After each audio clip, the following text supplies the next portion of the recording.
अगर मेरे पास सिर्फ 2 मिनट होते हर टीनेजर को सच में हाइट बढ़ाने का तरीका बताने के लिए, तो मैं बस इतना ही कहता। यहाँ सबसे इम्पोर्टेंट चीज है ग्रोथ हार्मोन। यही वो हार्मोन है जो डायरेक्टली तुम्हारे हड्डियों और मसल्स को ग्रो करता है। ज्यादातर टाइम तुम्हारा बॉडी नेचुरली ग्रोथ हार्मोन बनाता है जब तुम सो रहे होते हो या फिर तब जब तुम एक्सरसाइज करते हो। ये बात सही है कि जेनेटिक्स तुम्हारी मैक्सिमम हाइट को डिसाइड करता है, लेकिन सही लाइफस्टाइल से तुम अपनी पोटेंशियल मैक्स कर सकते हो। इसीलिए ग्रोथ हार्मोन को नेचुरली बूस्ट करना अभी इम्पोर्टेंट है, स्पेशली अगर तुम 14 से 25 साल के बीच में हो तो। देखो, अगर तुम सच में अपनी हाइट को बढ़ाना चाहते हो तो सबसे पहले तुम्हें अपनी बॉडी के अंदर ग्रोथ हार्मोन को नेचुरली बूस्ट करना होगा। और ये इतना कॉम्प्लिकेटेड भी नहीं है जितना लोग समझते हैं। अगर खाने की बात करें तो तुम्हें प्रोटीन रिच चीजें खानी है, जैसे अंडे, दूध, चिकन, मछली, दाल और बादाम। ये सब तुम्हारी बॉडी को स्ट्रेंथ और स्टेमिना देता है एंड ग्रोथ हार्मोन को रिलीज करने में भी हेल्प करता है। इसके साथ कैल्शियम और विटामिन डी भी जरूरी है जो हड्डियों को मजबूत बनाता है। लेकिन अगर तुम जंक फूड, शुगर और सोडा खाते रहोगे तो ग्रोथ हार्मोन कम हो जाएगा, इसीलिए इनसे दूर रहो। याद रखो, शुगर का दूसरा नाम है स्लो पॉइजन, जो धीरे धीरे एक दिन तुम्हें मार देगा। अब बात करते हैं एक्सरसाइज की। High intensity exercises growth hormone को रिलीज करने में मदद करता है। तुम स्प्रिंट करो, जंप स्क्वाट्स करो, स्विमिंग करो या बार पे लटको। ये सब तुम्हारी बॉडी को सिग्नल देता है कि ग्रोथ का टाइम है।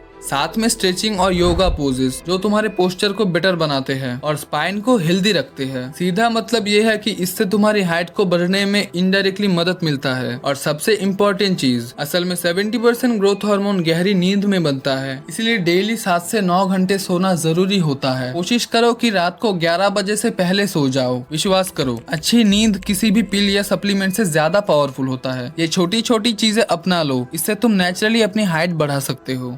देखो, न्यूट्रिशन और एक्सरसाइज सही हो तब भी पोस्चर काफी मैटर करता है। अगर तुम्हारा स्पाइन सीधा नहीं रहेगा या बैक और कोर मसल्स वीक रहेंगे तो तुम अपनी फुल हाइट तक पहुंच नहीं पाओगे। इसलिए अपनी पोस्चर को हमेशा सीधा रखने की आदत डालो। एक बात याद रखना, हाइट बढ़ाने का कोई भी शॉर्टकट नहीं है। सप्लीमेंट्स, पाउडर्स या अजीबोगरीब तरीकों से कुछ नहीं होगा। अगर लाइफस्टाइल सही नहीं हुआ तो बस सिंपल प्लान फॉलो करो। अच्छा खाना, स्मार्ट एक्सरसाइज, प्रॉपर स्लीप और परफेक्ट पोस्चर, इन सब चीजों को अगर तुम कंसिस्टेंटली मेंटेन करोगे तो तुम अपनी नेचुरल हाइट को सेफली और इफेक्टिवली ग्रो कर पाओगे। हाइट अगर तुम्हारी बढ़ भी गई, लेकिन अगर वेट 40 से 50 किलो है तो क्या फायदा। अच्छी बॉडी और कॉन्फिडेंस चाहिए तो वेट भी बढ़ाना जरूरी है। इसलिए तुम ये वीडियो देख सकते हो। यहाँ पे मैंने बताया है कि कैसे तुम सिर्फ 30 दिनों में अच्छा खासा वेट गेन कर सकते हो, वो भी नेचुरली। तो जाओ, जल्दी देखो, टाइम वेस्ट मत करो।